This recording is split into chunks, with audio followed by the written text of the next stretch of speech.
Happy New Year, everyone. We hope 2023 is going to be your best year yet. We are excited about a lot of things coming up on the show. Gimme the Hot Sauce podcast, now found on the Odyssey app.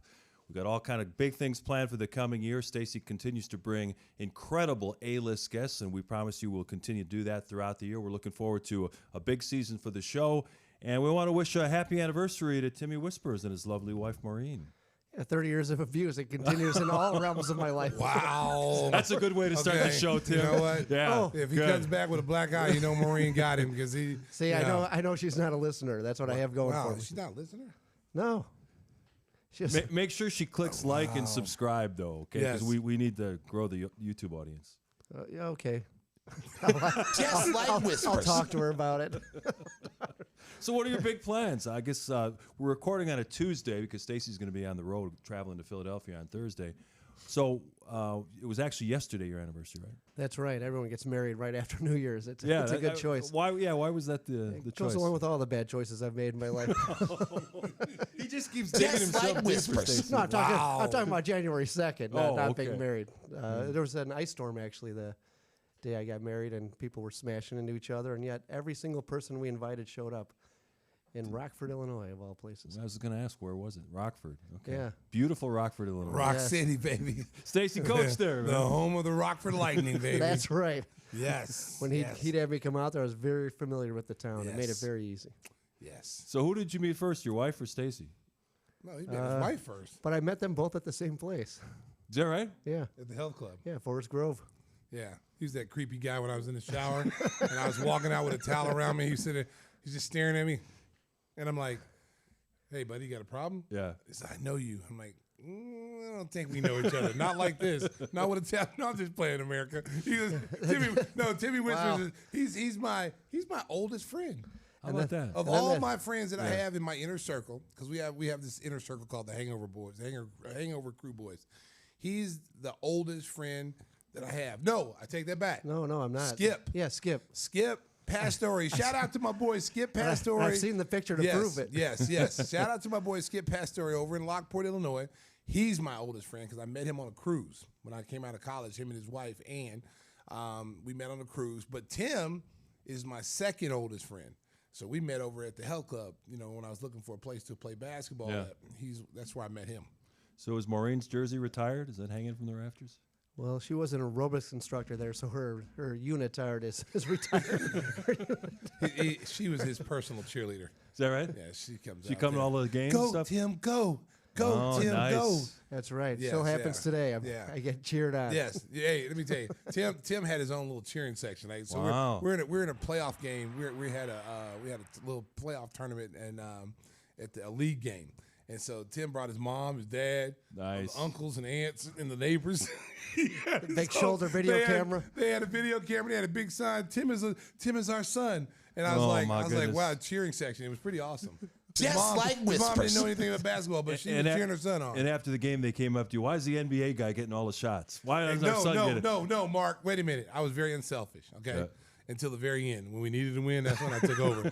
But I let Tim and all these other guys get their shots off. I was always an assist. That's why I'm the leader in assists at Forest Grove, and I'm also leading scorer, leading rebounder, leading shot blocker.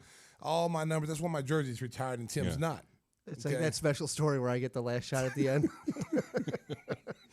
And you had your own cheering section, so that's pretty good. Right. Yeah.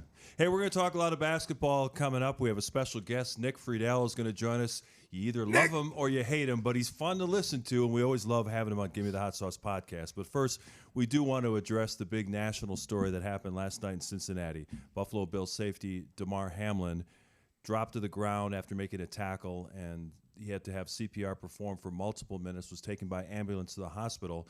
The last report we have, he's still listed in critical condition, but his vital signs have been good, and the hope is that he'll be able to make a full recovery.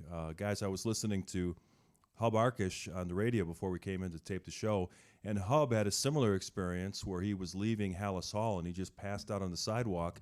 He had one of the team employees for the Bears perform CPR. They were able to get him in the hospital. He had a rough 4, 5, 6 months of rehab, and it was touch and go for a while. But Hub said on the radio that the fact that DAMAR HAMLIN is 24 years old at peak physical condition, he's got a lot of good things going for him. And we, on the Gimme the Hot Sauce crew, we send our prayers out to him and his family. Hopefully, him being so young, he'll be able to recover. But the scene, Stacey, during that game was something that I've never seen before. Obviously, you were calling the Bulls-Cavs last night, so you didn't get a chance to see it. Well, I did get a chance to see it because my phone was blowing up from everyone asked me, did I see it? And I was like, well, what are you talking about? And they said a guy just, completely collapsed on the field after a tackle.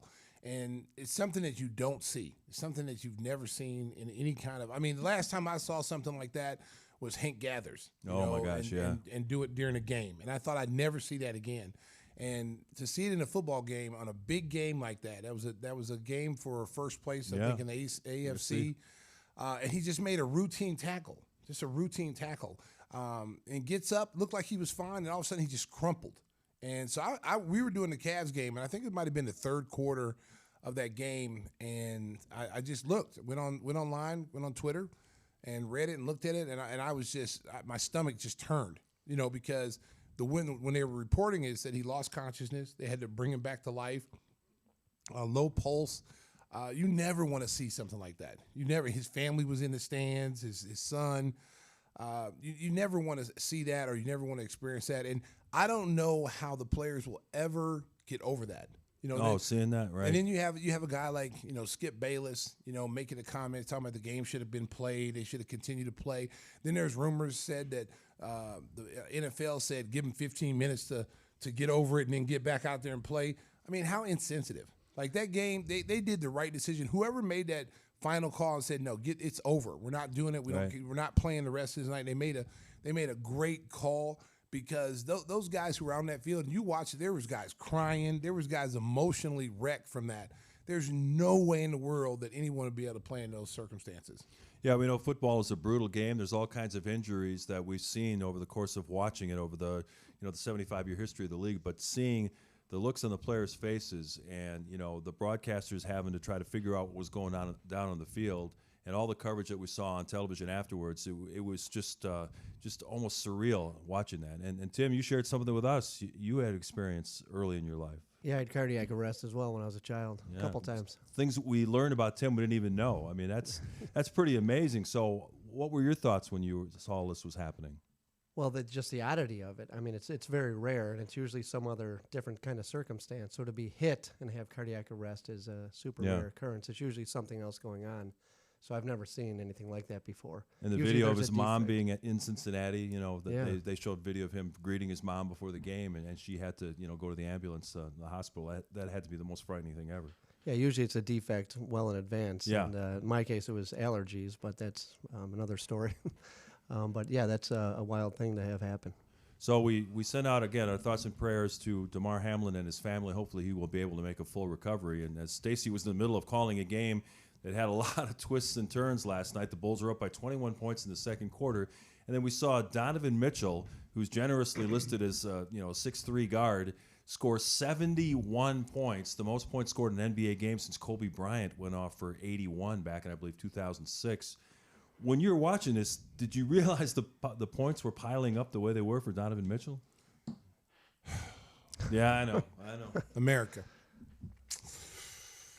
I'm not going to take anything away from Donovan Mitchell's performance. It was an awesome performance. It's once in a lifetime you see someone do that. You know what I'm saying? I mean, I was there when Michael scored 69 in Cleveland, and I thought I'd never see anyone ever do that again. And then Kobe did the 81. And then I saw 71 yesterday. I'm like, wow, like that's impressive.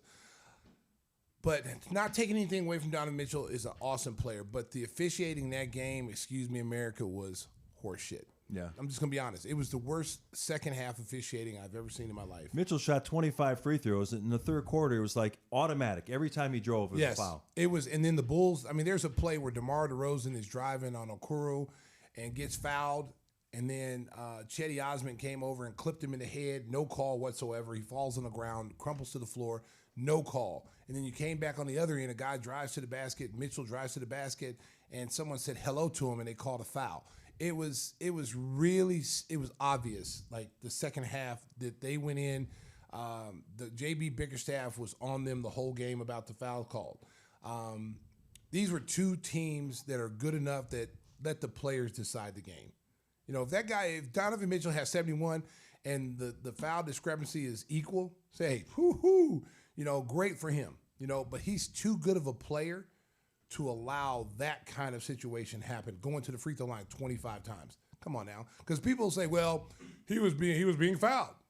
Well, I mean, according to the referees, he was. But when you look at the game, it's no different than what we were doing on the other end. And DAMAR is a guy who loves contact. And him not getting fouls, I think at one point in the second half, they had like 24 fouls called on the Bulls to like 13 or 12 for Cleveland. The foul discrepancy was a joke. And you were just waiting for them to turn it around and say, okay, enough. You know, because I have a feeling officials look at the game. I know back in my day they did. You know, first half a team may get calls, and then they say, okay, wait a minute, this team got too many calls. We got to balance it out a little bit. Okay, I've seen that. Okay, but yesterday was, I was fuming. Like I never say anything about it. Yeah. I don't get into that. You know, my job is to call the game and be, be unbiased to what I'm seeing out there. Call the game the way I see it. And I called the game the way I saw it yesterday. There was a foul discrepancy in the second half. The officials kind of took over that game and dictated that game. And Donovan Mitchell is too good of a player to allow to shoot 25 free throws. You let anybody shoot 25 free throws, they're going to score 60 points in a game. Yeah. I mean, especially if you're already scoring. You put 25 free throws on, say, 30 points. I mean, come on. It's easy to score those kind of points. And even with the bad officiating, the Bulls had a lead late in the game. Vooch hit a big three to put him up. And, you know, there were a couple of play calls late. That one play where Mitchell drives and tries to dump the ball to Jared Allen. And Allen did a cha-cha in the lane. He took like 6 steps. And then he scored, and there was no call there. And then the last play, of course, when Mitchell had to miss the free throw intentionally, the rule is the shooter can't cross the free throw line before the ball hits the rim. He's clearly in the paint. Gone. He's clearly in the paint before the ball hits iron. Yes, he violated that. It's like Article 9 or something in the rule book. You know, that ball has to hit the rim before he can cross that free throw line. And I called it. Regardless of what the situation is, they didn't call it, but you still have a job to do. Your job is to box out the shooter, and it didn't happen. Whether it was whether Patrick Williams got over there late, whether he just passively didn't box out hard enough, because what they did was they ran a cross. They sent Drummond's guy over to set a cross screen for Robin Lopez, and Robin comes up, which opens up that lane for Donovan Mitchell to run straight to the basket if you don't box him out, if you don't stay in front of him. Two things should have happened on that play. Patrick Williams maybe should have face guarded and kept him in front of without fouling, or get his body completely in front of him where he can't get to where that rebound was. If he's in front of him and he sees where the ball comes off at, all he has to do is just kind of mirror him and stay in front of him, and he doesn't get that rebound. It's a simple game, but it should have never got to that point, Mark, to be honest with you. You're up 21. Everything's going good, and this is what happens with this team. It's when you stop scoring, it's time to go into Vooch. It's time to get the ball inside the Vooch. Stop the jump shots. Stop taking bad shots and get the ball inside to your big man and say, carry us home, big guy. We're going to come to you now. We need you to score inside for us, get to the foul line. It slows the tempo of the game down, runs some clock, and it doesn't give the other team any momentum, because now they have to play defense for 24 seconds on the shot clock. And then you got a big guy who was killing Allen down low. The last 2 games, when he's inside, Allen couldn't do anything with them. And they just go away from that, and it's like it's basketball IQ. It's understanding situations and what's best. And not taking anything away from DAMAR, because, again, he had a stellar game. But at the end of that game, JB Bickerstaff made a huge adjustment that the Bulls never really adjusted to. They took Jared Allen and put him on DeMar DeRozan. And he stayed right about the free throw line extended, where DAMAR likes to get to his spots where that mid-range game is effective. So that forced, and he moves his feet extremely well, and he has good length. He's one of the few big men that can actually stay in front of smaller players. So every time DAMAR went isolation, he was right there. And then when DAMAR would pull up, he was pulling up further than what he normally does. And so is that one of the... Yeah, the NBA 2-minute report and its infinite wisdom has just been released. K.C. Johnson, our good friend, tweets out that, as expected, they ruled that Jared Allen should have been called for traveling with 12.1 seconds left, which cut the lead to 1, and that Donovan Mitchell committed a lane violation on his putback that forced over. BS. So great. And then the game we did Saturday, they said DeMar DeRozan should have gotten a foul call. You know what? On his I last would prefer, Mark, that you don't say this. Yeah. Because, you know, their reasoning for saying this is because of the gambling allegations that Tim Donaghy had a few years back. They want to be, everything has to be transparent now. So when they miss a call, they want the public to know the call was missed. But by putting this out here, you still kind of make people think that there is betting going on. You know what I'm saying? It's better not to even put anything out there, because even doing this and you're thinking you're letting people know and you're being transparent, like, yeah, we, as the NBA, the eye in the sky, we saw that they missed these calls. But when you see this come out, now this has been twice now. There's been at least 3 games the Bulls have had this happen to them where they should have won a game and it was taken away from somebody not making both a call. the DAMAR game winners were. Yes. Yeah, L2M. So by putting this out here, it makes you think like, okay, yeah, but we can't do anything about it. We can't return. We can't go back and play that game over. We can't give the Bulls a win because it's already been decided. But you're putting this out here, and you got people going, well, why did you tell us this? Yeah, it doesn't do It any good. doesn't for do anybody. any good. So just keep it, because people are going to think what they want about the officials. Like Ohio yesterday just made gambling legal. This past, like yesterday, I think it was open. Yeah, it was. And so some of the people on Twitter, you know, they were like, oh, yeah, no wonder. Oh, you know, they got the gambling open in Ohio. And I don't believe that. You know, I just believe that some of these officials are inexperienced in the NBA game. You know, there's a whole bunch of, you know, the old veteran officials are starting to retire. They're starting to, even when you do have them in the game, they're allowing these younger officials to dictate the game. And some of these younger officials call the game like they're calling an NCAA tournament game. And the athletes are bigger, they're stronger, they're faster. They're quick to call technical fouls on people. If someone looks at them the wrong way, technical. You know, if someone says something, technical. And it's like, dude, like the people did not come here to see you. They didn't come to see the ref run up and down the court blowing the whistle. Hey, I want to go see, you know, Jack Johnson. He's blowing a whistle tonight against the Bulls and the Cavs. And nobody going to games to see officials. No. And that goes from the fans and that goes from the opposing team. They want to see a good basketball game. That was a good basketball game for a half. And then for the Bulls side, it was great for the first half. For Cleveland side, it was good for the second half, and it was really bad for us. But at the end of the day, it should have never got there. 21-point lead, finish them, and let's move on. What was the other last 2-minute call against the Bulls where there's the feigned It was foul? DeMar. It was DeMar again. No, the one where against they said the Wizards. Bulls fouled, and then afterwards. Well, that was DeMar. Yeah. Okay, right. Yeah, terrible. So, yeah, they've been the victim of it. There's no question about it. I know that you got a dinner reservation. So is Christopher Walken going with you? Is this going to be a threesome? Oh, a threesome. Not at dinner. Oh, my God, Mark. We got a freak in the house. Marcus put a threesome. Christopher Walken. Oh, and Timmy Whispers. So I always plan on threesomes whenever I go out with a couple. You never know what's going to happen. So we thought before you had to go, we'd get Christopher Walken to tell the folks about the hot sauce and how they can get their own bottle. Oh, all right. All right. And then you and Whispers and Maureen can have your dinner together. Your threesome. And you can pack some hot sauce. You and Christopher Walken do some hot sauce packing. It's going to be hot and saucy. You can count on it. Are you looking to score the hottest sauce in the game? Well, you're in luck. We've got all the sauces your kitchen needs from Chicago Fire, 1871. The hottest of the bunch to our king's favorite, St. Pat's Verde. Give Me the Hot Sauce has got you covered. Stop by GimmeTheHotSauce.com and use code KING21 to get 21% off your first order. That's right. And soon to be appearing in Jewel food stores in Chicagoland. Is Yes. it throughout the state or just Chicagoland? We're working on the shippers now. The shippers. Because I ain't packing them. I know that. You get your guy Whispers to work overtime. No kidding. Stacey's schedule is not helping the Bulls much in the next week or so. A lot of tough games coming up. Brooklyn on Wednesday night. America. Winning 12 in a row. America. This might be the hardest NBA schedule I've ever been part of in my 30 years of being a player. It's abuse. This year's abuse. Yeah. It's a mental abuse. It's physical abuse. You know, my biggest question is, you know, with COVID going on, does the NBA take into consideration that when you're playing this many games, you're wearing people's immune system down? Because there's no rest in between games. You know, I looked at the schedule in December. we had 31 days in December.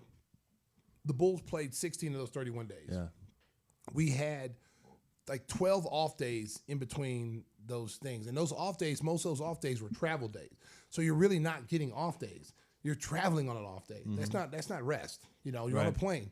And yesterday, I swear, I'm an energetic person when it comes to my job. I love what I do. Yesterday, I was dragging in. I mean, literally, I was dragging myself in to get to the game yesterday. I was so tired. And then once the light comes on, you know, poop, I'm ready to go. But when the game was over, I dragged myself back out to the bus. I was mad as hell with the way the game turned out, so that made it worse. And then I got on the plane, and I just fell asleep like a little baby, you know. And then I got home, jumped in the bed, you know, and just watched a little TV because it takes me a little time to wind down. But I'm physically worn out, physically and mentally worn out. And then you got to come in and you do, you know, the award-winning Gimme the Hot Sauce podcast, which I would never miss. I don't care how tired I am, America. I'm coming to do the show, no matter what. We're shooting early today because I'm going out of town, and I didn't want to do it on location in you know, wherever I'm at. I think in Philadelphia. Yeah. And I decided to do it early with my crew. They came in early. Everybody's here. I'm just happy to see the Hot Sauce crew. You know, we got Dangerous D here. We got Francisco. We got Nicky Knuckles. There they are. And then we got Maddie, our producer over there, one of our associate producers. And look at those little cute kids. Cute kids. Energetic. They never get tired. They don't ever get tired. So we just, you know, it's good to come in here because I do have a lot of fun doing this show. So I got to muster some energy. I think tomorrow I'll have some Chicago Fire 1871 to wake me up to go get ready for the game tomorrow.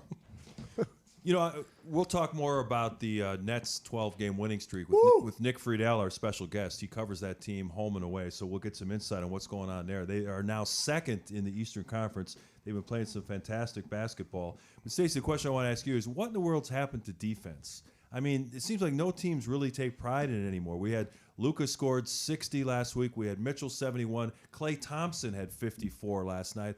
And I think there were like 5 or 6 guys that had 40 or more. What's happened to defense in the NBA? Man, it's teams don't play it. I mean, these guys in this league, Mark, is more concerned about offense. You know, get up as many threes as possible. Let's just outscore the opposition. There's no pride in defense. Guys don't take pride in stopping a guy. You know, back in those days when we played, you know, I mean, a guy like John Paxson, for instance, wasn't the quickest guy, you know, wasn't the most athletic guy, but John could play defense. John would stay in front of guys like, you know, people say, well, he wasn't playing against anybody. He was playing against plumbers, okay? No, John Paxson guarded Isaiah Thomas in his prime. Yeah. You know, he guarded John Stockton in his prime, Mark Price in his prime, Mark Jackson in his prime. You know, these are Doc Rivers in his prime. You know, these were all Derek Harper in his prime. There were a lot of really great point guards in those leagues, and he never got beat. We never had to double and hurt, you know, help him out. You know, we were always connected to a string, as Johnny Bach, the late great Johnny Bach, the defensive coordinator for the Bulls during those championship runs, first repeat. We were always connected by a string. So if one guy went to help, it pulled the other guy over to take his man. So it's help the helper. So if you get beat, Mark, my job is to rotate over and help you. And then someone's got to help me, and then someone's got to help the other guy. So we're connected by a string. And so when you watch games now, if a guy gets beat, he's going all the way to the basket. Right to the cup. He's gone. Yeah. He's gone. Now, the three-point shooting, the reason why guys are so open on three-point shooting is because the rotations, you have to get a second and third and fourth effort to get out to a three-point shooter. And some guys are like, oh, shit, I don't know if I want to rotate over there right now. I think I'm going to stay right here. He'll miss it. You know, and they don't run out. Yeah. So when you, and what's killing the game is that when you set a pick and roll between the point guard, the power forward, or the center, they're allowing those guys to dive to the basket. And those guys like, you know, Jared Allen, you know, Clint Capella, who don't shoot jumpers, are getting dead runs to the basket on the backside. They just throw lobs to them all day long. And then when you rotate, if you don't rotate to stop that, they're going to score. So then what happens, you rotate to the big guy, stop the drive, take away the lob, and then no one gets out to the corner to the guy who's in the corner who you were guarding. So that guy's wide open. So that's why guys are sitting there wide open. They need to bring 90s basketball back, defense, the defensive strategies, because this is, you know, the NBA's always been a copycat league. It's whatever teams are doing that are good. Let's run Tom Thibodeau's Boston defense where we force everything to the corner. Well, if you don't have Kevin Garnett, who's a Hall of Fame defensive player, You don't have, Rajon Rondo, who's a great on-ball defender. You don't have Ray Allen, who's a very solid, help defender, or Paul Pierce, who's a very good defender. You can't run that kind of defense because if you run that kind of defense, Mark, you set yourself up for backside lobs or three-point shooting. And I don't really think teams really work on defense as much because, here's another problem, is that everybody runs the same offense. Every team runs pick and roll. 95% of the NBA runs the same pick and roll. So when you see something every day in a game, you can guard that. It's when you see different offenses that really makes you struggle because it's like, okay, you put the triangle in. Triangle, no one knew what we were doing in the triangle because there were so many different options and different plays off the triangle. So it's like, how do we stop this? We take this away. Oh, they got 4 options. There's nothing we could do about that. But if I'm running pick and roll, it's like, okay, it's going to be a pick and roll between 1 and 5. We have to decide whether we're going to let this man dive or we're going to let this man roll back for a wide open jumper or we're going to switch. Everybody switches. So you got a big on little, which is a mismatch, and you got a little on a big, which is a mismatch. Now, It all depends on what kind of team, where you want to take advantage of that mismatch. You're going to let your guard just beat him off the dribble, which will happen, and then that's where you find the shooters in the corner. Or you let the big guy go, oh, wait a minute, mouse in the house. I'm rolling down. Now swing the ball, throw the ball into the big man, and let him go up against a little 6'2" guard. So you pick your poison. So that's one of the biggest issues. Stop the switching. Make guys play defense. Back in the 90s, there were no switching unless we were same size. So if me and you were the same size, we would switch. We were both, 6'10". Switch, Mark. You take my man, I take your man. But I'm not ever switching with John Paxson's man because that's a mismatch. Even though I can move my feet and slide and glide and stay in front of him, because all you have to do is stay in front of him 2 slides. If you stay in front of a guard 2 slides, you make him pick up his dribble and pass the ball. But these guys, they can't stay in front of him 1 slide. That guy's already around him. Yeah, it's been tough. I love three-point shooting, but the game has really deteriorated at times into just a three-point shooting contest. We just don't see the defense we used to, and that's led to some really ugly scores around the league. It's helped a lot of the young teams that got three-point shooters that have a lot of athletes, but you'd like to see more defensive strategy involved in the game. We're gonna cut Whispers loose. You've got a dinner reservation, so again, happy anniversary to you and Maureen. Thank you very much. Maureen, if you're listening, which we doubt you are. He already said she I know, that's really dirty. He's on the show and his wife doesn't even listen to him. Great support from his She doesn't even listen to her husband. So obviously she's not listening to him when they're at the house. If she's not listening to the show, she sure in hell ain't listening to him when he's home. Hey, honey, what's for dinner? He just walks right by, doesn't hear him. I don't blame her. Yeah. I wouldn't listen either. So let her know that we said whispers. happy anniversary. And where you guys going to dinner? Not telling you. You might show Why up. not? What do you be groupies there? See, look, see that? Yeah. This is what happens when I want to get on the boat. Yeah. I'm not sure. I'm not telling you. You might show up at the lake. we'll go This is what I have to deal with. Just tell me where you're going. I'm not going. Actually, it's Cooper's Hawk because I think they're going to be a new sponsor soon. Because I Are just you? said it. You going to Cooper's Hawk for real? Yeah, Which one? St. Charles. What time? See what I mean? Stacey, we got the rest of the show to do, so Okay. I don't think right, come by. maybe we'll get there for show up. Come dessert. by for dessert. I was We'll going to get there show for up. dessert. You should. I want some wine.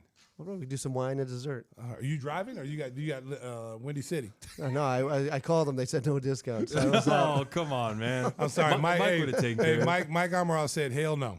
Sorry.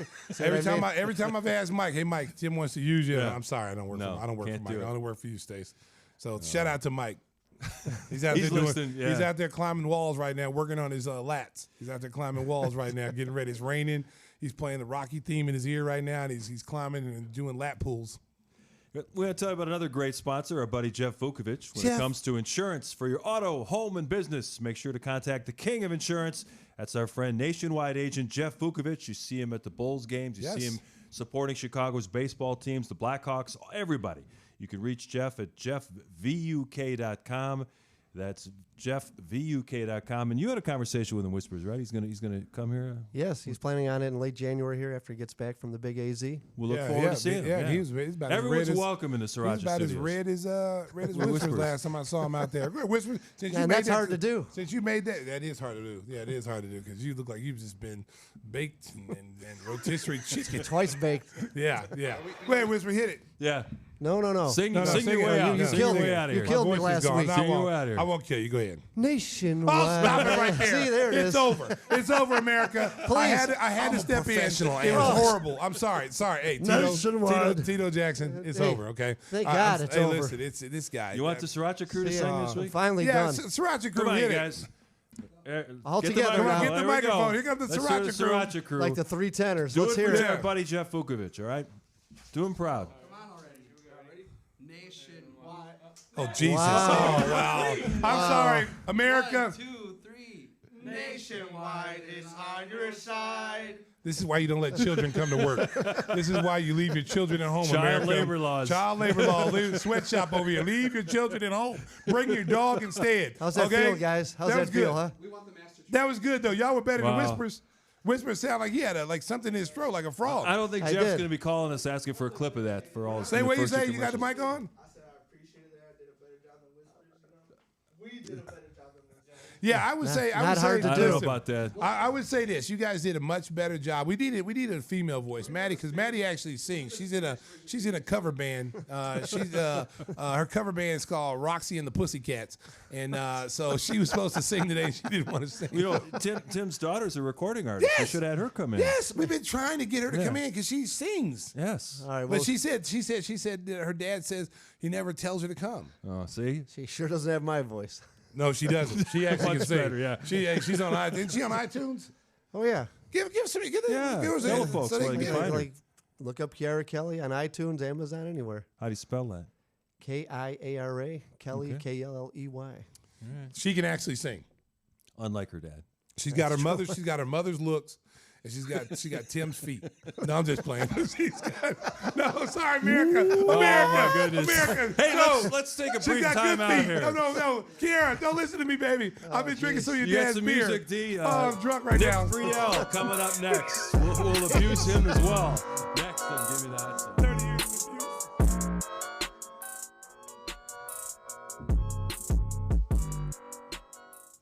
Hey, look who's here. It's our good buddy Nick Friedell, the #1 reporter of all Bulls fans across America, Stacey, right? Oh, they all love everybody hey, loves Nick. Listen, they can't put this all on Nick, okay? Nick's my boy, Yeah. you know, and he still hasn't paid my bet. But hey, you know, Wait a minute, wait. No. I tried over the summer. I said, Stace, name the time. We couldn't make the timing work. We are not starting with that. That bet is You know, getting paid. I tried. Let the record show. Nick, I don't remember that. I gotta say, Nick, I don't remember that. I just got a short memory. I don't remember that. All I know is that hey, I tried a few calls, few texts, like hey, I'm hungry. You can do lunch today, breakfast. Yeah. You know, buy one get one free meal. I don't know, whatever. It's like never got a return text. Oh, I'm in Acapulco. right. I'm in Cabo. I'm over here watching the World Cup and it ain't yet.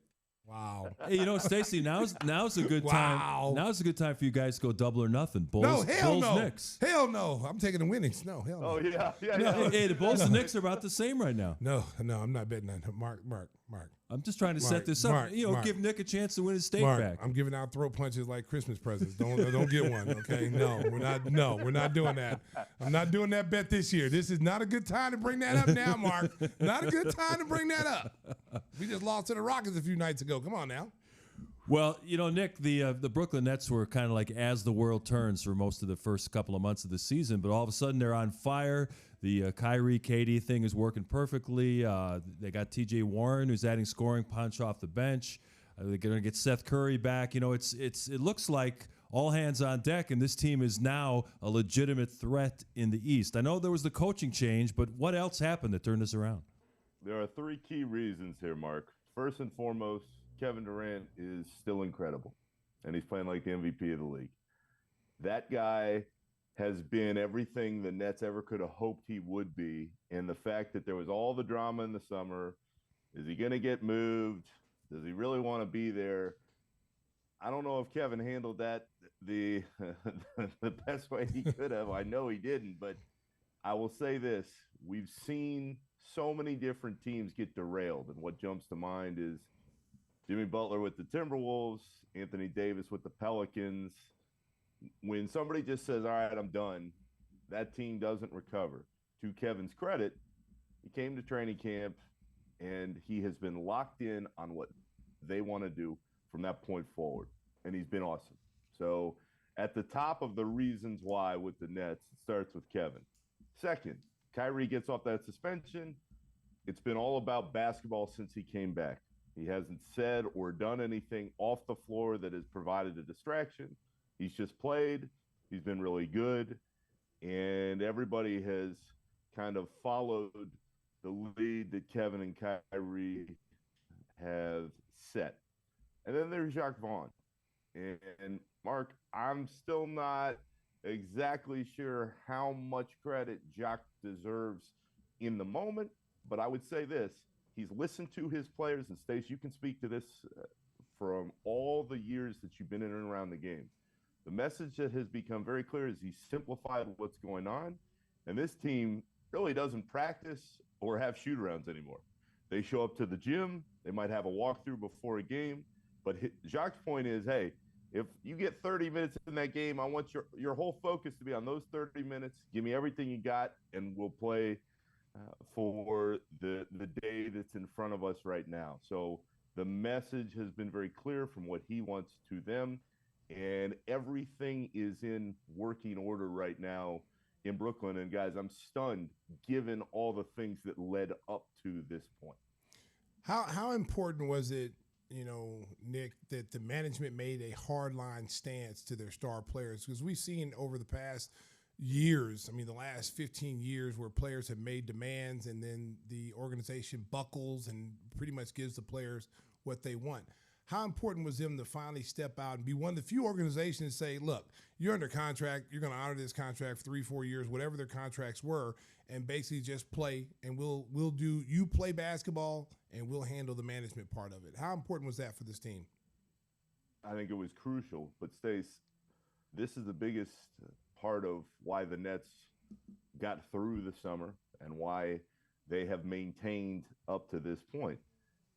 And Kevin Durant talked about it media day. He said, the thing I respected about Joe Tsai, the Nets owner, and Sean Marks, the GM, was they said, we're not just going to give you away. And so often when we see a superstar try to force his way out of a situation, it seems just like, all right, well, whatever.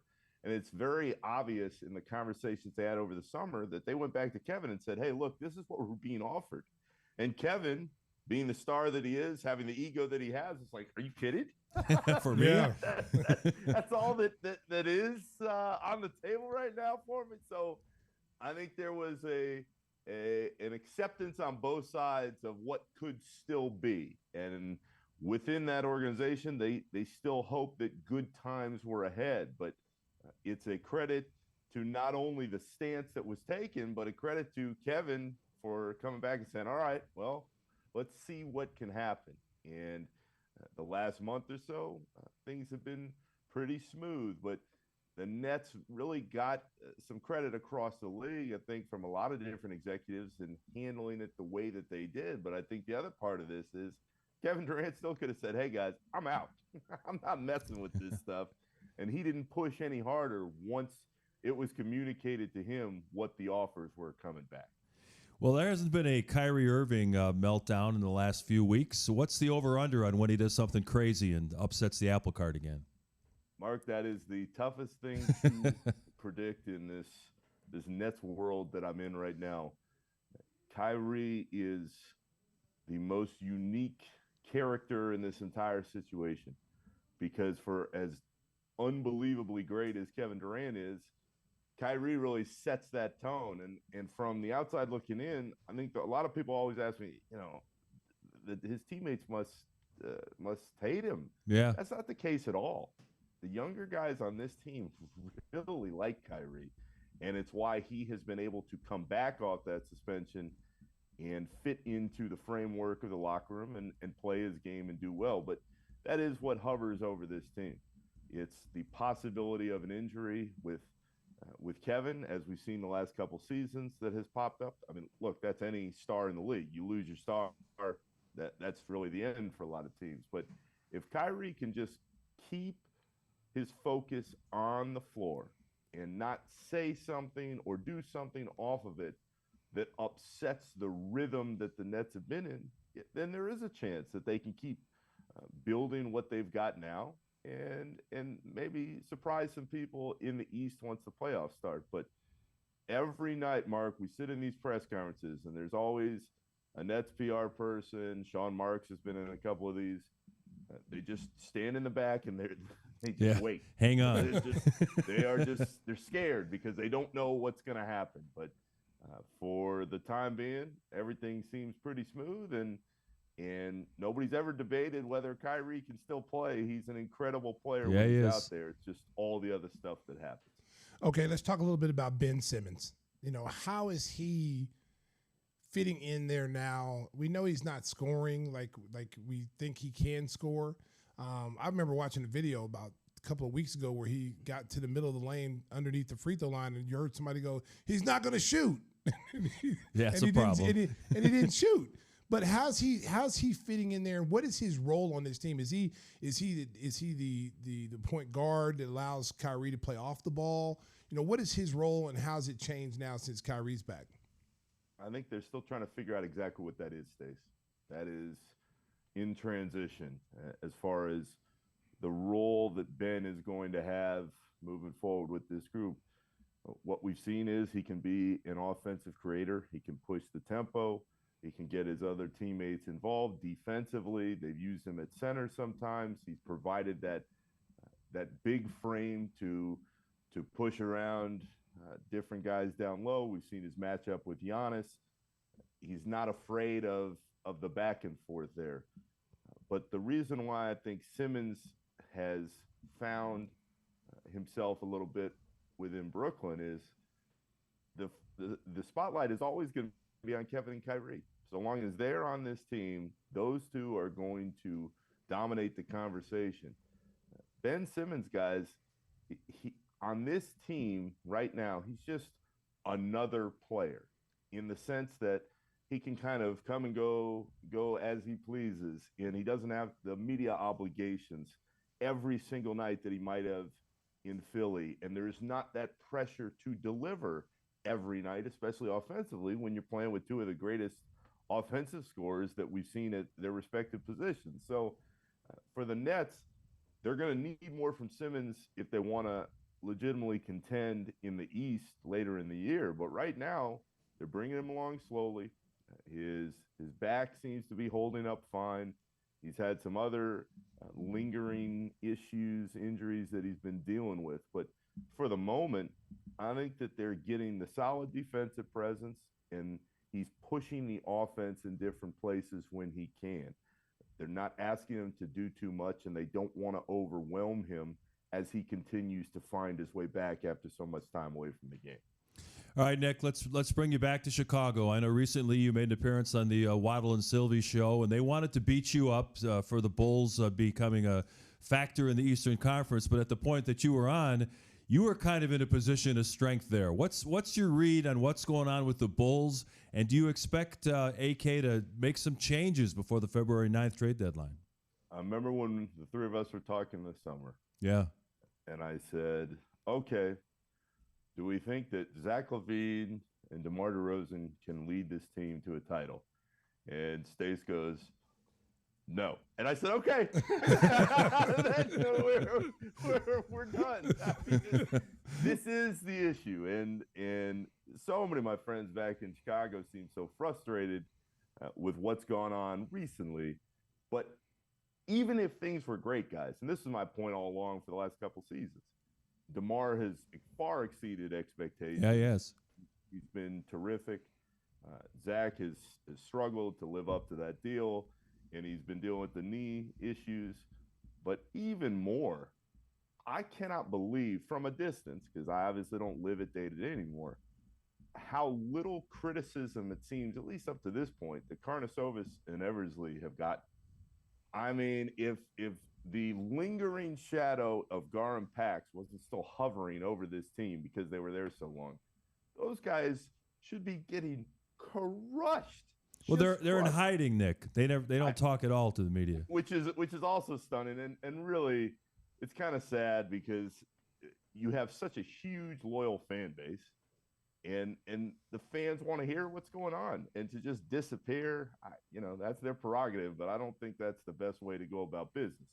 Aside from that, what they've done, I mean, that Vucevic deal, and I don't have to tell you guys, it was awful. I mean, it was, and it's getting worse. I mean, that next pick that Orlando's going to get, It was so bad. The Levine Max deal, the biggest mistake they made aside from Vucevic was not dealing Zach in that third year of that deal and trying to start fresh there, because now you have a max contract for a guy who's not a max player. He's just not the type of guy who is going to carry that team through the postseason. So there are a lot of flaws. But to me, as I watch what's gone on, even in a best case scenario, when this team was built and they made those moves, and you have DeRozan and you sign him and you commit to Levine moving forward, and you make the Vucevic deal and you sign Ball despite the fact that he's had all those knee problems before. In a best case, if everybody was healthy, I still see the ceiling for this team about the second round. And now things haven't worked out the way they wanted, and it's deteriorating quicker. So should they make moves? 100% they should, Mark. But that shouldn't make fans lose sight of the fact that they've made a lot of bad moves. And all those Chicago fans who were so angry at Garden Pax for so many years, I can't believe the lack of vitriol, at least up to this point, that we haven't seen because of all the issues that this team has at the moment. So when you're looking at it from the outside, Nick, because you're not covering the Bulls anymore, but you're watching a little bit of some games here and there. Like, how much do you blame the players, or how much onus goes to the coaching staff and Billy Donovan? When you're underperforming at this level, Stace, everybody deserves blame. I mean, you guys are in it day to day. I've always respected Billy Donovan from afar, but that team is underperforming. And when a team is underperforming, you point to the coaching staff. Well, what's the problem? Are they not holding guys to the same standards? What is the issue? Again, so much of what's gone on to me is people are like, oh, Billy Donovan's a good coach. No question. And he has a very, very good track record, but he was replacing Jim Boylan. I mean, you could have hired anybody and been like, hey, this is an upgrade. Like, that's just the reality of what's going on. So does the coaching staff deserve blame? Absolutely. But again, I'm hesitant to pin it all on the coaches' stage, just because when the roster was coming together, not just me, you talk to people around the league. Were the Bulls improved? Sure they were. And was it fun the first half of last year when they're beating up on a lot of largely bad teams with a soft schedule? Absolutely. But nobody looked at that roster and went, yep, that's going to do it. That's going to bring them all the way back.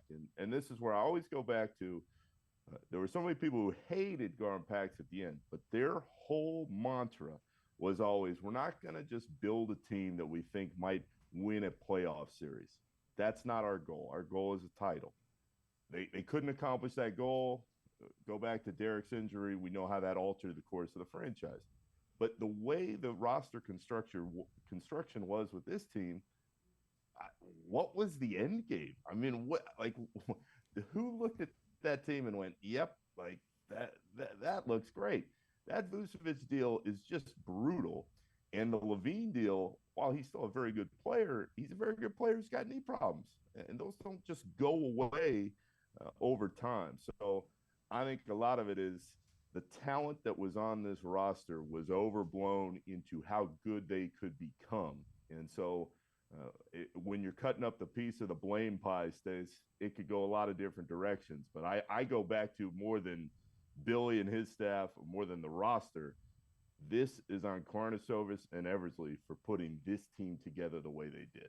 Hey, Nick, if they want a total reset, there's been talk that the Knicks have been high on Zach LaVine, that they were interested in him when he hit free agency. Tibbs had him in Minnesota. Do you think that they could make a trade with the Knicks, like LaVine for Obi Toppin, Cam Reddish, bring Derrick Rose back and a couple of first-rounders? Mark.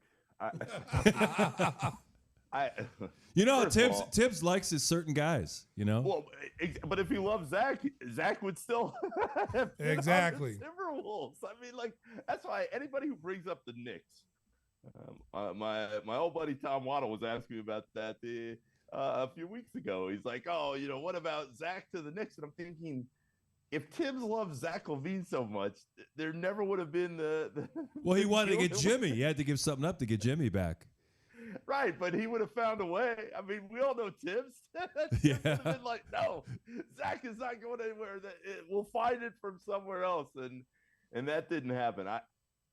I feel like I've been screaming this for 4 years now.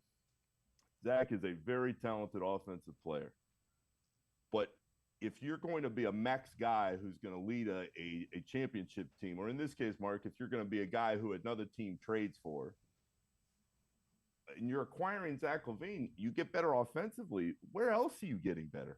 How else is he helping you? And the expectations are different now, of course, because the money's changed. So nothing surprises me anymore in the league, especially what I've watched these last few months with the Nets. I think anything is possible, but the LaVine deal to the Knicks would really surprise me, only because Tibbs knows full well that the knees are an issue. He's had them in the past, and for a Tibbs team that is always going to be built on defense and toughness and two-way play, I don't see it from Zach LaVine. I never have, and I don't buy that at this stage. Oh man, I love the narrative that was, oh, Zach's going to get better and he's going to do this and that. Where has he gotten that much better in the last couple seasons? I mean, he's a hell of a scorer, but he just doesn't strike me as the type of guy who is a winning player night after night on a team that's really at the top of their game. I think the thing that frustrates Bulls fans the most is that you get teased. You get teased by a game last night where you find a way to win at the end of the game. You buckle down defensively, get some stops, and then you find yourself winning. They're 7-1 against, Boston, Milwaukee, Miami, and Brooklyn. And Brooklyn. Yeah. You throw Atlanta in there. They've beaten Atlanta as well too. And it's very frustrating because then you see a game like the Rockets, who come in here with only 3 road wins with a bunch of kids and run you off the floor. Minnesota scores 150 against you that without 2 star players in Towns and Gobert, and you give up 150 to that team. And I think that's what frustrates a lot of people here is like, okay, which team is going to show up tonight? Because remember, you made a comment earlier. Last year, they beat up on the teams they were supposed to beat up on. They fed on those teams. This year, they're losing to those teams and then beating the teams that now you say there's no way in the world they're going to beat Milwaukee again. No way. Then they come in and beat Milwaukee again. So that's one of the things that's so frustrating, Nick, with this team. And Stacey, I think it's a great point. And we went through it last season because you're watching this Bulls team try to find their own identity. And that's always a great sign when you're beating up on the teams that you're supposed to beat up on. One of the reasons the Nets have had the success that they've had in the last month or so, they've been beating up on a lot of bad teams or teams that had one of their injured stars out that were missing. So that's all well and good, but when you take a step back and you look at it from a larger standpoint, I just don't see this Bulls team being built for the rough and tough postseason. Can they win a few of these games against the top tier in the East? Of course, we've seen it. But when you start losing to Houston at home and you're losing to all these different teams that aren't very good, that would be screaming to me as a front office, hey, it's time. And you'd rather make those moves sooner than later, because if you stay the course and you keep what's in place, you're just delaying the inevitable. The problem, of course, guys, is, and this ties back into why I've been so hard on the front office, you've already given away 2 of your picks. I mean, that deal, you know what it reminds me of? The Vucevic thing? That trade where the Bulls acquired Cam Payne and they gave up McDermott and Taj Gibson and I think a pick or something later on. And it was like all those assets at that time were better than Cam Payne. And this Vucevic deal has a chance to, with Wendell Carter Jr. and Wagner and whatever this next pick is, they could have had the worst asset, which is hard to believe given where Vucevic was when they made the deal. But that's why you have to have foresight as a front office. So if it's me and I'm watching this team, as much as those glimpses are there, Stace, I'm saying, hey, it's time. This isn't going to work. We're here to win titles, and this team's not close. You know, Nick, you're an ESPN employee. You probably watched Around the Horn, and you know that Tony Reale has banned words on his show. You just brought up campaign. That's banned on the Gimme the Hot Sauce podcast. So you know, you violated multiple rules here on the show by bringing up that trade. The tank commander, we used to call him. Commander, that's right. So before we get you out of here, we want to ask you how you're doing on a personal level. ESPN runs you ragged with the Net soap opera. You're traveling coast to coast. You're on SportsCenter all the time. Did you get a chance to go home for Christmas? Did you get a chance to celebrate a little bit with family? I did, Mark, but I was delayed like the rest of the world 3.5 hours getting back to Orlando. Oh, man. So, hey, it is what it is. I saw my mom and my little brother and my nieces, though, and that was great. But if you live the life that we lead, and ESPN make sure that they're going to put you to work. Yeah. And there is not a lot of time for much else. No. I enjoy the job. I enjoy the interactions with fans. And I'm really looking forward, though, more than probably ever before, to this summer. And I'm just hoping that whatever happens with the Nets, it can happen before like middle of July, and it can be done this time. Because last summer I moved from San Francisco. I go to New York. From the time that plane touched down, the Nets had one soap opera after another, and then it just lingered into the beginning of this season. Well, I tell you one more before I let you go, because you've followed Golden State for a while. What is going on with them that they can't win on the road? It is really bizarre that they're almost unbeatable at home, but they get on the road, they look like an average team. Is it that they're bored and that, like, well, we can turn it on and turn it off at any time? You were with this team for a long time. Give us a little insight about that. Stace, the first answer is yes.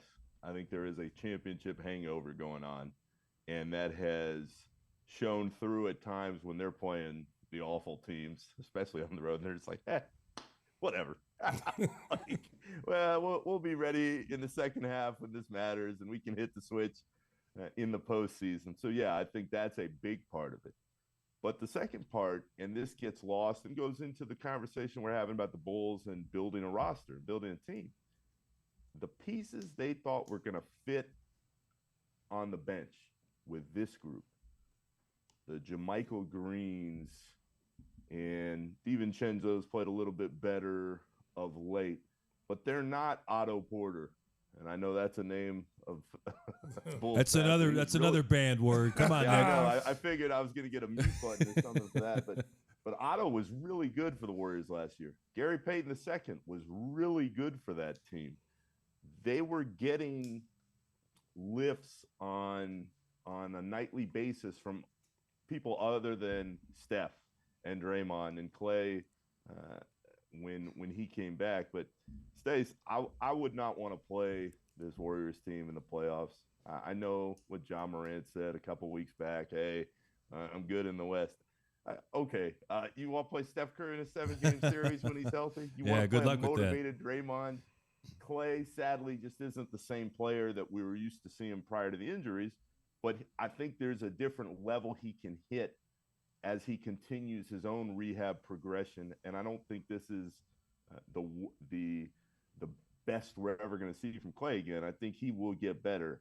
Andrew Wiggins, who I was very critical of during his time in Minnesota, he's turned into a hell of a player with this team. So I still believe that the Warriors have a chance to get out of the West this year. But the reason they're struggling on top of a championship hangover is because the bench and the roster depth that was so strong last season isn't the same so far to date this year.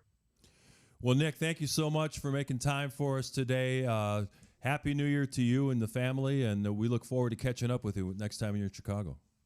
Always, guys. I love you, and it's always great to be with you. I just hope that somebody in that Bulls front office finally listens to me. Nick, did you get for my y'all's sake and for all my friends back in Chicago? Your mom just turned you off right now. She's not listening. I mean, hey, we know now that's listen, she's done. She's done. But thanks for having me on, guys. The great Nick Friedell, our guest on Gimme the Hot Sauce, rolls on after a quick musical interlude. That sounds sexy, Martin.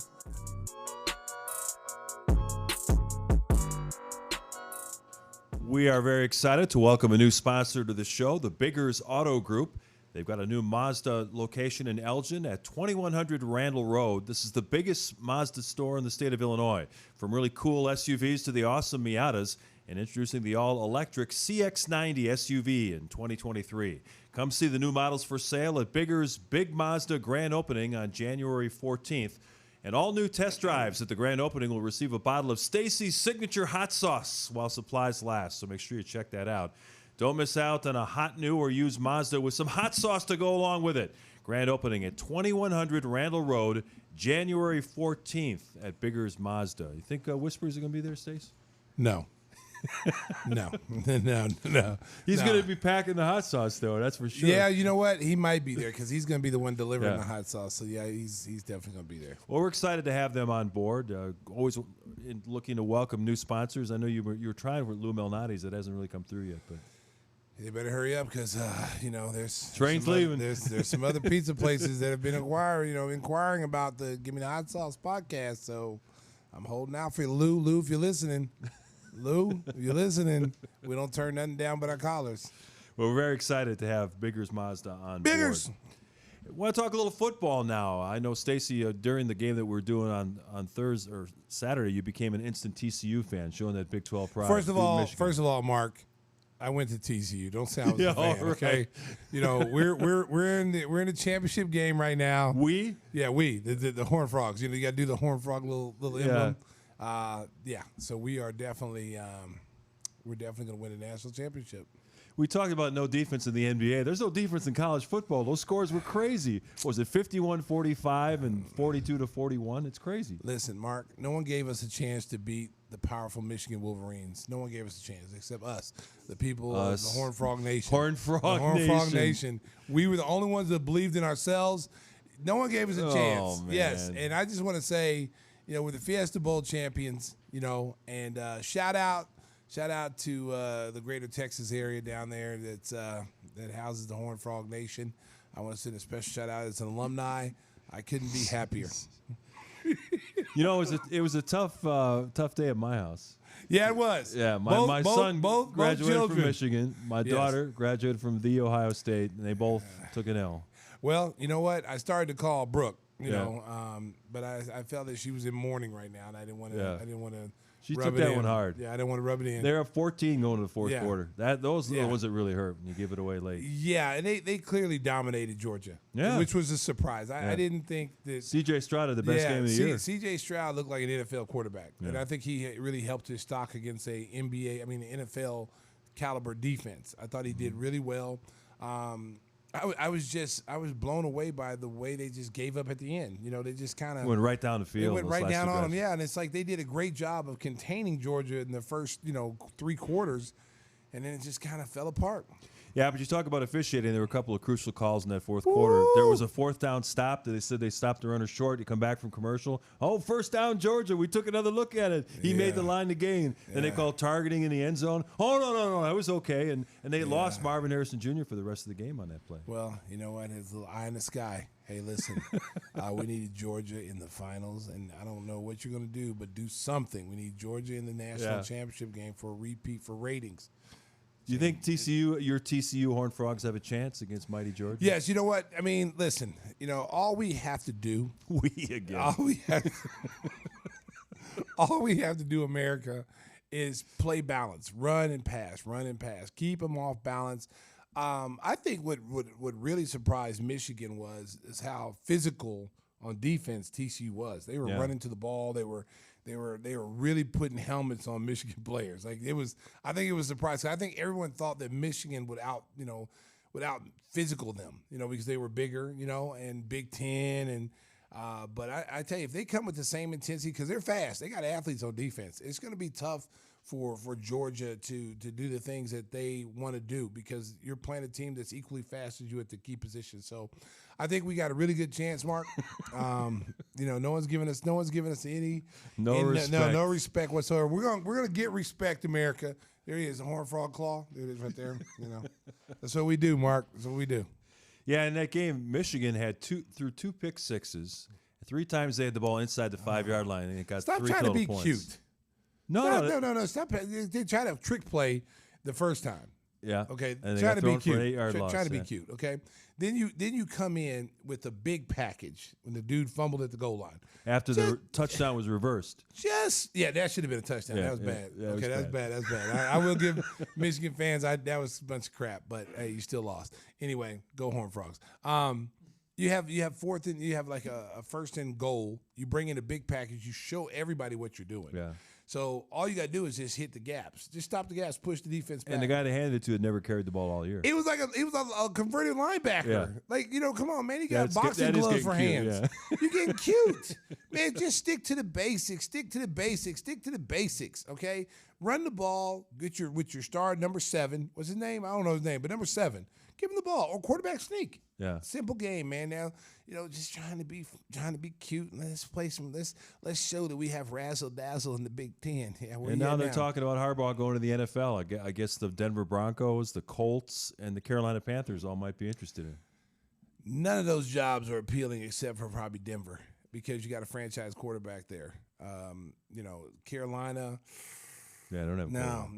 They're in a complete rebuild situation there. You don't have a stable quarterback. You've had 3 or 4 this year. Now Sam Darnold's turn. So, no, I'd say no to that.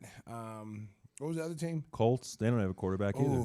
Jeff Saturday found out it's not so easy being an NFL Jeff coach. Saturday. He'll be going back to broadcasting. Jeff Saturday's going to be going back to ESPN on Sunday.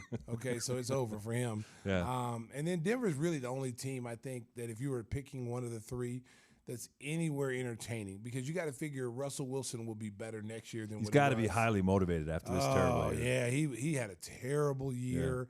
He had a terrible year with his teammates, the media. The guy looked like he was going to cry the other day, after a game. So, he's mentally drained. Want to tell you about another great sponsor, our friends at Angel Water, our guy Andy. There's a lot of nasty crap in the Chicago area water. That's why we only drink high-quality Angel Water here in the Hot Sauce Studios. Stay hydrated all year long with water you can trust. Angel Water. Call 847-382-7800. Get your water tested for free today. Ask for our guy, Drew the Water Guru. Drew the Water Guru is actually Andrew. Is actually Andy. Okay. I saw him on TikTok the other day. He Did did a commercial on TikTok. And he had a white beater shirt on, which is like, I'm like, he had little hairy shoulders. I'm like, oh no, that's not a good. I'm not not buying. a good look. I'm not buying water right now from a guy who's got hairy shoulders and a white beater on. So we need to change that. Andrew. Just between me and you, we're friends. Getting a rough ride on Gimme the Hot Sauce. But his water is good, America. I love his water. I just don't like his hairy shoulders. Yeah, I'm on my second bottle now. How dry I am. I know. It's hot in here, man. Yeah. It's hot. We'll talk a little NFL before we get out of here. The Bears are going to close out the season hosting the Minnesota Vikings. The Vikings still have an outside shot at getting the number 1 seed. Yeah, they got pounded by Green Bay in Lambeau Field. They are frauds. Yeah. They're frauds. Their record is inflated. When they play good teams, they've gotten blown out. Okay? No way in the world Green Bay should even if they were playing at home, should have beaten them that bad. Yeah. And Aaron Rodgers threw for less than 200 yards. Yeah, and Aaron Rodgers is now going around saying that I knew this all along that we're going to win the last 5 and get in the playoffs. They still got to beat the Lions. The Lions have probably the best offense in the NFL. They ripped up on the Bears last weekend. That won't be an easy game for Green Bay on Sunday night. Aaron Rodgers is trying to act like he's a prophet. Yep. He quit on the team early in the year. He's just, come on, let's call a spade a spade. He quit on the team. He didn't have receivers. He blamed the receivers for dropping balls. Now that they got the defense is playing better and they're getting a little bit of a running game, they're starting to win games. That's why he only threw for less than 200 yards, because the running game is starting to take off. And their defense is solid. They've been able to shut teams down. And now he stands in front of the microphone, yes, we're the only people that believe that we can win. Yeah, okay, Aaron Rodgers, you dirty dog. So the winner of that game, not necessarily the Lions win. The Lions would need help. If the Lions beat the Packers, they also need Seattle to lose. So I want the Lions to win, man. Now, the reason why I want the Lions is because they've been losers for like a long time. And I watched the Hard Knocks. Yeah, man. their coach was. And cool. I really started to like Dan Campbell. Mm-hmm. Like, he's got the best personality, man. And you can tell when he loses, it takes it personal. Like the guy literally wants to cry every time. You know, this big dude's like 6'6". He's muscled. You know, he's a big dude. Former NFL tight end. Yeah, he's a big dude, and he loves. You can just tell he loves the game. He loves his team. He loves his players, and I don't know how you can not get motivated playing for a guy like that. Yeah, and the Lions have been hot. I think they won something like 6 of their last 7. And if you don't do what he tells you to do, he might be able to kick your ass. He's a big dude, man. He definitely could back it up. There's no question about it. And the Bears, well, they're just worried about what kind of draft pick they're going to get. Would you even play Justin Fields in this last game? Hell no. Yeah, I wouldn't either. No, because one, you don't want him to get hurt. Right. 2, you're not playing for anything. So let him sit out, try to lose the game, and maybe the Texans win a game. I don't know who the Texans play, but they have a winnable game they could win. And I think the Bears end up going number 1, if I'm not mistaken. Well, then if they would lose and the Texans would win, they'd get the first pick. And if you're the Bears right now, like, okay, you don't need a number 2 pick. Because sometimes they're going to trade down. Yeah, they got to trade down and grab picks. Yeah. That's the smart thing to do. Some team that's desperate for a quarterback. Unless there's a guy out there that's a super stud, that's just like unbelievable that he's a can't miss prospect. The Carter kid is pretty impressive. From Georgia. Jalen Carter from Georgia. Big number 88 in the middle of the line. I like C.J. Stroud, though.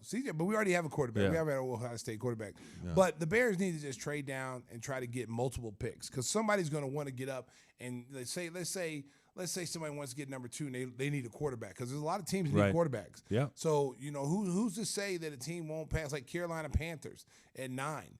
They might give up a whole boatload of picks to get to the number 2 so they can guarantee to grab one of those quarterbacks, you know, Bryce Young or C.J. Stroud. It happens every year. They do these draft projections, and they put in guys like defensive linemen and linebackers, and it's always the first 3 picks are quarterbacks. You know, so some team's going to get desperate. They're going to trade up, and the Bears are sitting in a perfect position. They could get like 3 number 1 picks out of this thing, which would be sweet. Looking pretty. So the future is looking good, even though this season has been a tough watch. We're not gonna lie about that. Speaking of watching, Stacey's been traveling all around the country, so he hasn't been able to catch up on a lot of TV. But what have you been watching? You got any recommendations for the folks? You know, I'm big into mysteries and murders and maiming and all these kind of things. So when I'm on the road, a lot of times you're doing that. There's really nothing to watch. You know, so I watched a show called Snapped. Okay, there's like 20 years of episode. I don't know if you watched it, but all you guys out there, let me tell you, you need to watch this. All men, boyfriends, husbands, you need to watch Snapped because it's about women snapping on their boyfriends or husbands and collecting insurance and doing all kind of stuff. So you need to watch them because that's what it's all about. Women snapping, they can't take anymore, whatever, and they kill their significant other. And I'm not stressing that anybody do that, but I'm stressing for all men to watch this so you see the signs that if your woman tries to turn on you and she decides to, you know, she never cooked before, but all of a sudden one day she wants to cook dinner for you. I'm a professional analyst. Be putting rat poison in there. What else you got? You got anything else for the folks this week? Oh yeah, Forensic Files. That's right. one of my.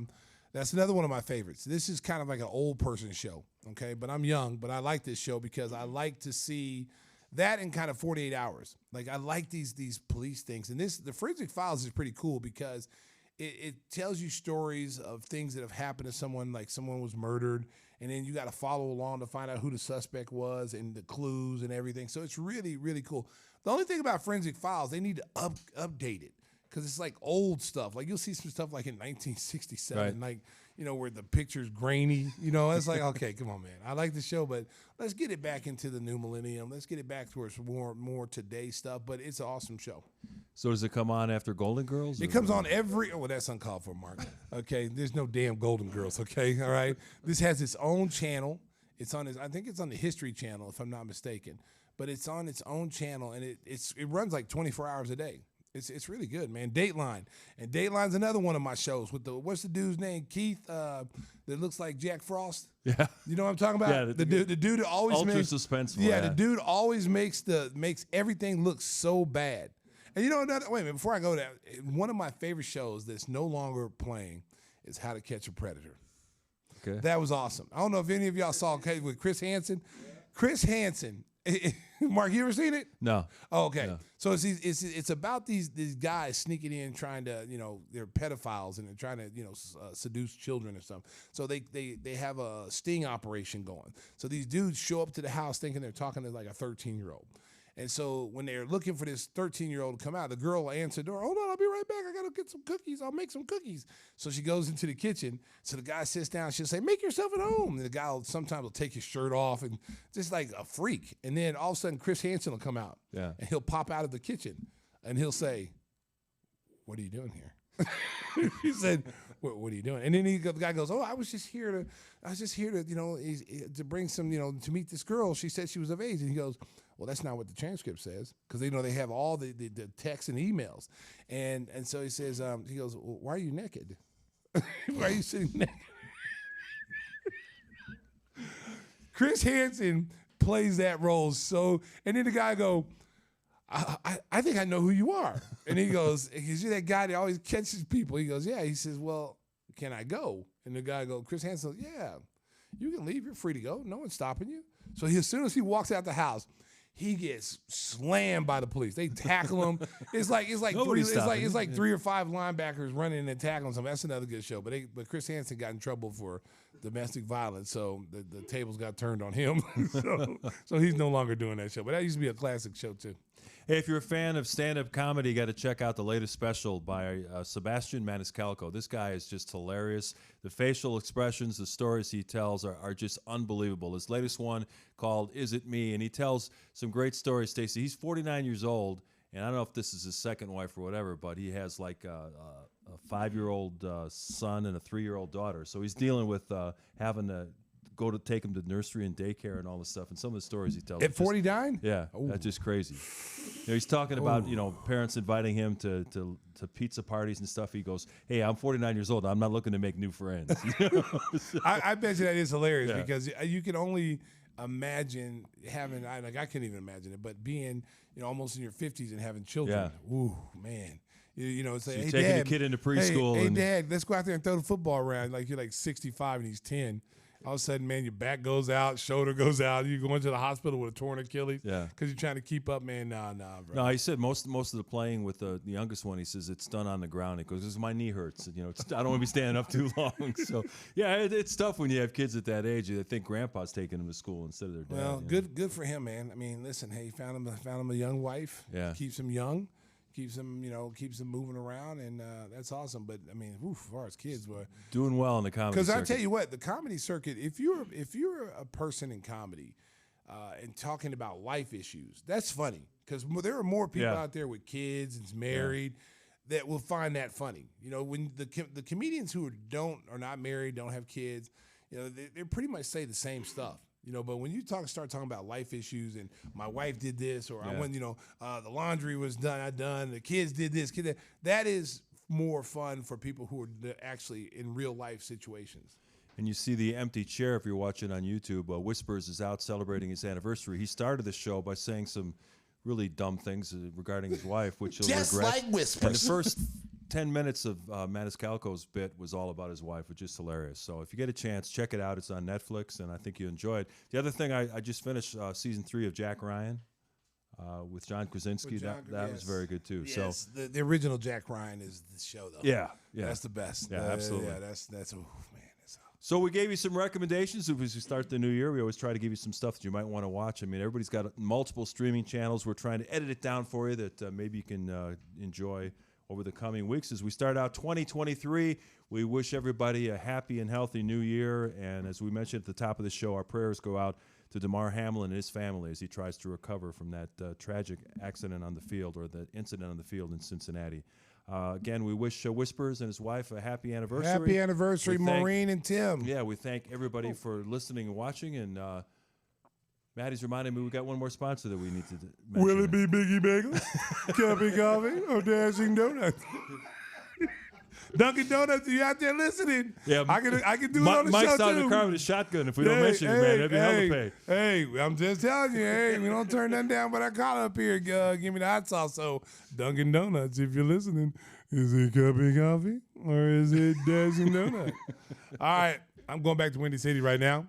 Shout out to my boy Mike Amaroth, who's out there, like I said, doing push-ups in the rain, okay, with his shirt off. It's cold as hell out there, but he's out there doing push-ups and running suicides. And he's not getting me chicken today. So he said not doing that. No, you know, if you have a chicken today? Let me tell you, no, he stopped and got me a coffee over at Starbucks, so that was really nice of Mike. So shout out to Mike. Windy City Limousine provides championship service. I did that. I was falling asleep. I'm sorry. Making a reservation is so easy. It's a slam dunk. Let Windy City break the full court pressure of traffic and get you to your destination in style like they do me every week. Contact Windy at 847-916-9300 or go online to windycitylimos.com and tell them Stacey sent you. You may not get a discount, but at least you try. You never know. I can't believe that Whispers is driving all the way to St. Charles to have dinner. Well, listen, if you know Maureen, he's driving out there. Well, he should have used Windy City Limo. Well, we got to pay for it. You don't get no free rides. What are you bargaining? You got to bargain something. You got to trade something. What are you trading? So you're saying he doesn't have a talent that he could use to bargain? No, he has nothing. He could call pretending to be Christopher Walken. That might get him a ride. No, they've tried to charge him extra because they know Christopher Walken has his own people. So no. He's listen. We've already worked this out. I tried to get Mike to give him a ride, over, I don't know when it was. It was somebody's birthday or something, his daughter's birthday. He asked me to get, call up Mike, find out Mike, can Mike give him a ride? I like Mike, Whispers, because he likes Whispers. Yeah, sure. I love Whispers. Yeah. Whispers is funny. So I thought, okay, he loves Whispers. You take care of him. He's gonna take care of him. Yeah. Mike, I need, you think you can give Whispers? No. I didn't even get a chance to finish it up. I didn't even get a chance to finish the question. Like, I was like, hey, Mike, do you think, you can give Whispers a ride? Yeah. That was the intention I was going to say. But I was like, hey, Mike, do you think you can give Whispers? No. I'm like, oh, snap. It's like Whispers singing the Nationwide jingle. One word and you shut down. But Whispers, I'm telling you, man, I love that boy, okay? I mean, we go back a long way, me and Timmy Whispers. I mean, we've had some great times together over our 30 years of abuse. And, America, I know y'all think I abuse Timmy Whispers, okay? But now that he's not here, I can be honest with you guys. I can be really... Because you'll never hear it, right? I can be really honest with you guys. It's like I'm sitting on the couch right now talking to America. America, there's no abuse, okay? The only abuse is him abusing me. I can never say anything. You know when you're getting in trouble and someone like kidnapped you or you're in danger and they say blink 3 times? Have you guys noticed every time I talk to you on this podcast that I'm constantly blinking and no one picks it up? Okay? Or I rub the ear, like something. I'm giving you a clue. I'm giving you a clue that I'm in trouble and no one has picked it up yet. Yeah. It's amazing, so I stopped doing it. But I've been the one being abused, America. And it's hurt me. I can only say that now because he's not here, and I don't have to be fearing for my life. Yeah. Okay, but please help me. Please help me. I'm in danger. Please help me. Well, that's going to bring down the curtain on episode 113 of Gimme the Hot Sauce. Our special thanks to the Sriracha crew, Nick Friedell for jumping on. He still hasn't paid off that bet. He still owes Stacey a steak dinner. But don't even get me started. Don't worry about that. Don't worry about that, Mark. We got some people out camping outside his apartment. I got my boys out there. So Nick will pay up. There's no question about it. He's going to pay one way or the other. So make sure you watch all the Bulls games this week. But coming up on Saturday, your boy gets to do another game with Stacey. Yes! Bulls America. Utah Jazz from the United Center. America. We went to the bullpen again. They said it would never happen. They said it would never happen. No one expected this to happen, but I am so happy for Mark Shanowski. He's coming back on the show. He's coming back and do a game on Saturday. It's awesome. Yeah. We had a blast. If we lose another game, Mike, Mark might not be able to do any more games because how many games do you want? What's your record? United Center Security is going to come out. Well, what is your record now? What is your record? Well, we got to go. We got to go, America. We're going to win that. We're going to beat Lowry Market in the Utah Jazz. We're going to win. Yeah, we're going to win. We're going to win. And so is Stacey's Horned Frogs. Go Bulls and Horned Frogs. That's going to do it. Horned Frogs. You got the open, the close. Get us out of here, D. Get us out of here, D. Drive on safe in Chicago, BP.